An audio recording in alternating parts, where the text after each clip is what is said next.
Hey, I'm Cece, and thank you for joining and listening to Cece Said That, the podcast. I'm about a year or so late, but we're both here. Okay, so success, that's what I'm calling it, right? Let's introduce ourselves today because goodness knows I should not take it for granted that all of you know who I am. Sometimes I do. I think of myself as having a small garden, and to that end, I believe that I have met most of you. But if I haven't, please introduce yourself in the comments. I'd love to get to know you. Alright, so I'll go first. I'm Cece Miller, poet, author, gardener, painter sometimes, avid reader, advocate for reading, and newly experienced resin artist. I try my hand at every art, to be honest, so let's just say that.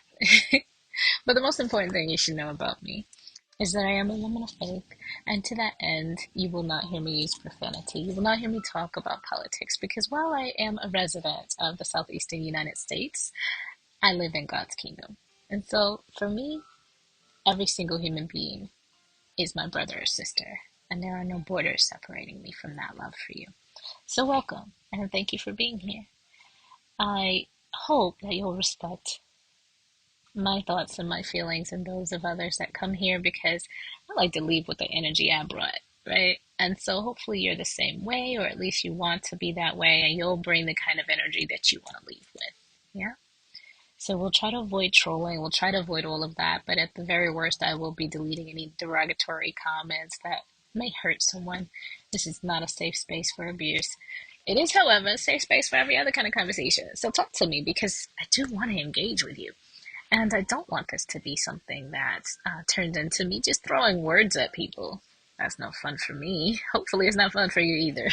Right? I do enjoy public speaking. I don't know how many people there are. I forgot to look up that statistic, but I'm pretty sure it's low.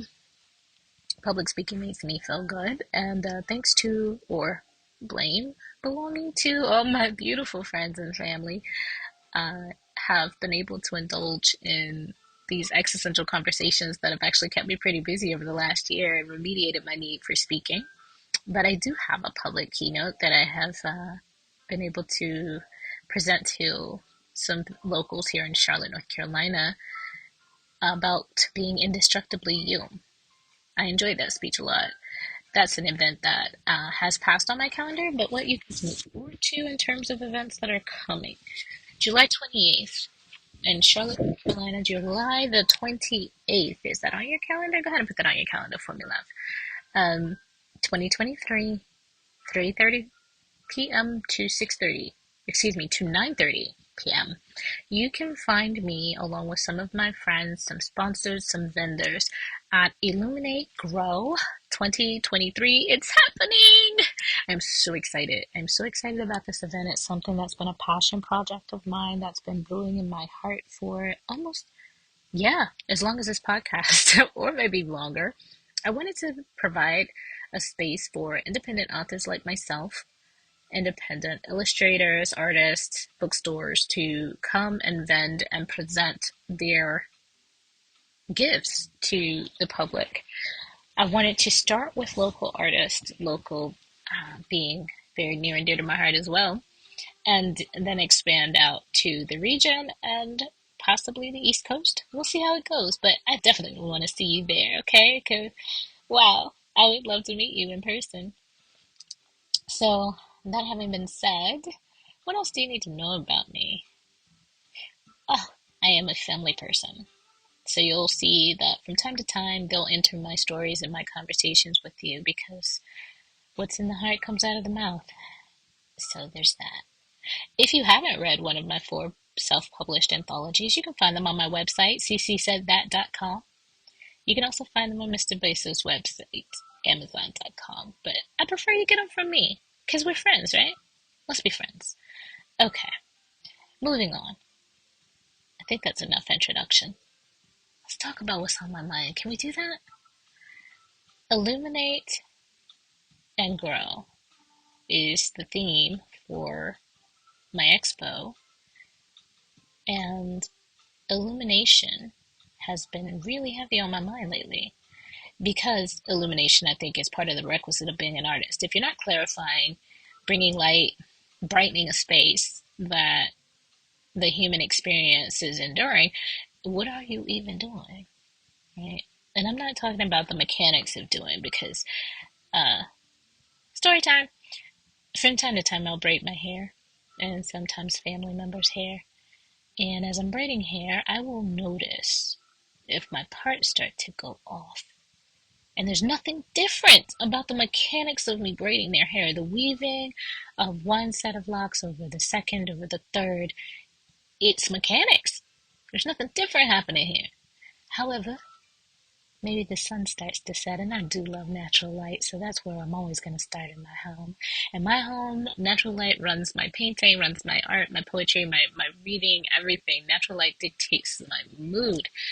But if it starts to set, right, the sun is going down and my house sits directly east-west, it will throw my house into darkness.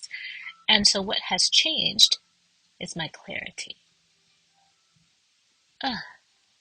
And that is such a metaphor for what the artist does, right? The mechanics of art anybody can do. Have you seen abstract art? Have you read free verse poetry? The mechanics of it are pretty simple to follow, the formulas. But the art of it is that you present clarity to the world, to the human experience, clarity on your emotions, on your viewpoints, your opinions, and on the facts. I like to write about revelations, epiphanies, discoveries. As I go through my life, I pass that on through the poetry, especially as I go through my life and kind of a partnership, if you will, a partnership with my creator. I study the word, the Holy Scriptures help me to indulge in deep discovery.